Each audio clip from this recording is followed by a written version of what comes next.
things in the proper perspective? Well, you're welcome. I think Mr. President's reforms obviously are anchored on his renewed hope agenda, which of course can still have these three core mandates. First, the growing of the economy of the country. And the second, of course, is lifting over 1 million people out of poverty. And of course, the third one is the creation of enabling environment for growth of other critical sectors in the country. And these reforms and policies have their roots, from this renewed agenda. And of course, you agree with me that Mr. President has carried out quite a lot of reforms in all the critical sectors, which we may not actually have enough time to discuss now, but let's at least take 2 or 3 sectors. And let me focus on areas I have interest. The transportation sector. You are aware of this CNG, that is the compressed natural gas initiative of Mr. President. This is a noble initiative. And the most important thing is that this initiative, seeks to reduce our over-reliance on fuel consumption. And I'm sure that the moment this initiative is fully situated, it's obviously going to be a major turnaround when it comes, that's in the transport industry. Because it will not only reduce the costs of traveling, but will also provide enormous opportunities to Nigerians. And you can imagine a situation where you have to travel from one point to the other, taking up to 50,000 naira fuel, and you end up buying just 10,000 naira gas to cover the same distance. You can understand, the gap between 50,000 naira and 10,000 naira. So what I'm saying in essence is that this CNG initiative policy of government is a way of trying to ensure that things work better for us. And the moment these, the depots and workshops where vehicles will be converted to this initiative are set up, of course, these depots and workshops will, on their own, create additional avenues of employment. In other words, more people will now be employed. Now, still talking of the reforms, let's move into the economy. And you talk of the subsidy the subsidy removal. Well, it's true, it has been very, very controversial these days. But one major thing one has to take from there remains the fact that more money now accrues to government. Government now has more money than what has been the situation. And if you have been, very close to the operations of government, you will discover that the states and local governments now get more allocations from their own e-allocation. And the availability of these funds will enable government to provide more infrastructures for future development. So, the removal in itself, no matter the controversy, of course, there's still something good about it, and that is this availability of funds. And it also reduces, the rate of borrowing money from outside. Now you also talk of, let's get into the issue of governance, and they now talk of the local government reforms. We are talking of reforms of this administration. And you agree with me that the local government reforms definitely will turn things around. We are supposed to have the national government, the state, and the local government. But it's obvious that the states have since appropriated the duties of the local government. But what Mr. President is doing at the moment is to ensure that the local government becomes functional. And the moment it becomes functional, of course, it definitely will be better for each and every one of us. A functional local government will bring development closer to the people. Don't forget the fact that the local government is the closest administration to the people. So, the moment the local government is functional, it will help to attract more experienced, qualified individuals into the local government system, unlike what has been the situation. It will also help to bring more development at the local government. Then the issue of rural-urban migration will definitely be reduced. Because if you can assess what you want at the state level from your locality, what's the essence of going to the state? Not to talk of moving up to Abuja.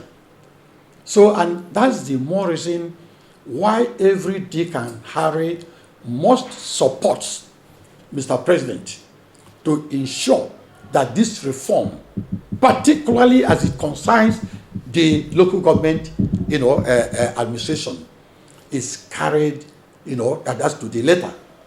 Of course, we are aware that some governors at the moment are doing everything to subvert the judgment of the Supreme Court. But we cannot just sit idly. All hands should be on deck to ensure that the proper thing is done.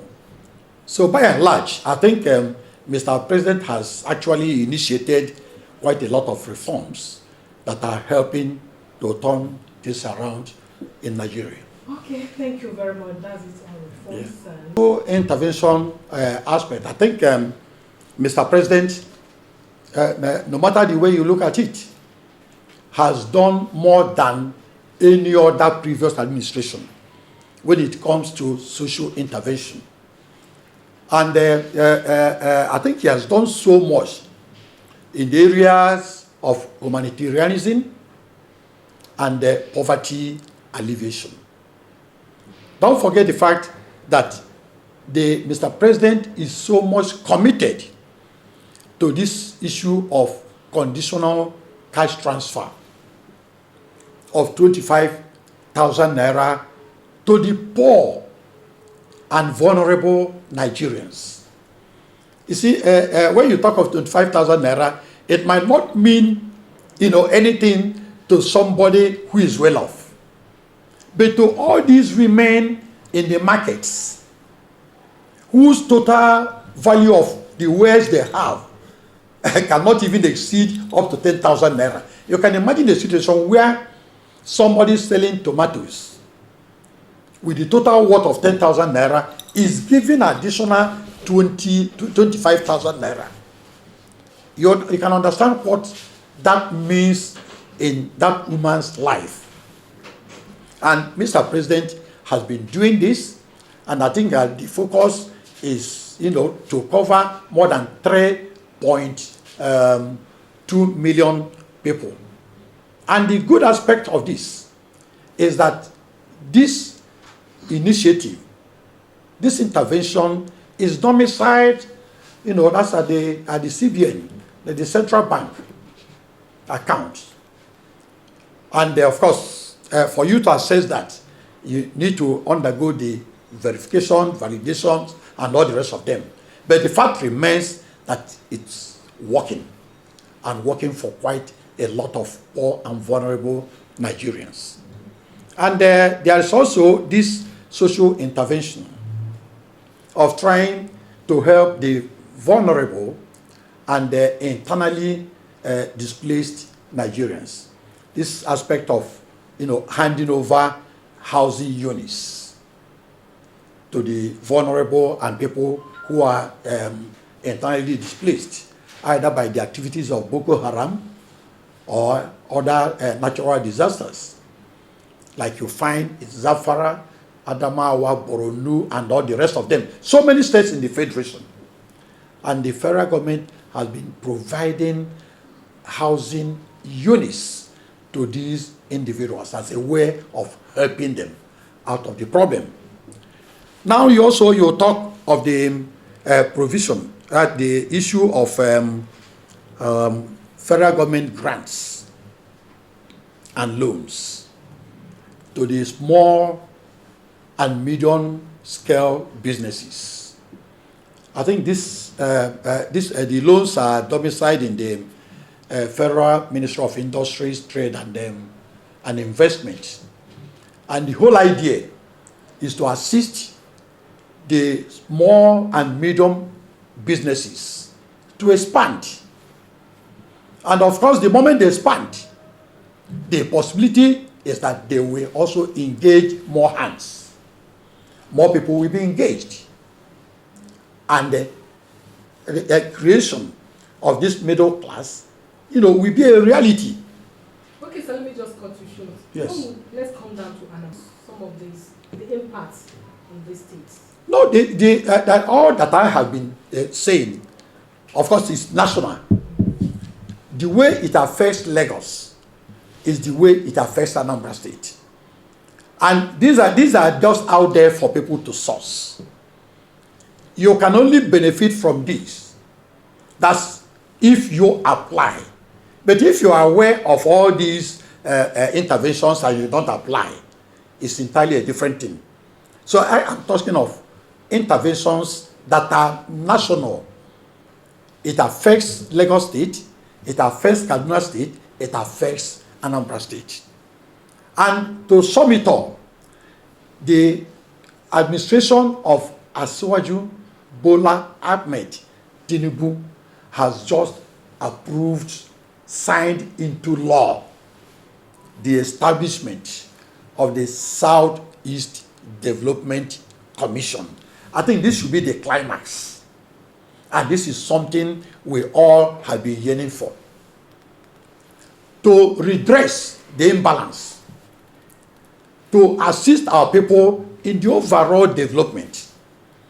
At the moment, we have one for the South-South, we have for the Northeast, and to have one for the Southeast, I think is something all of us will be very, very proud of.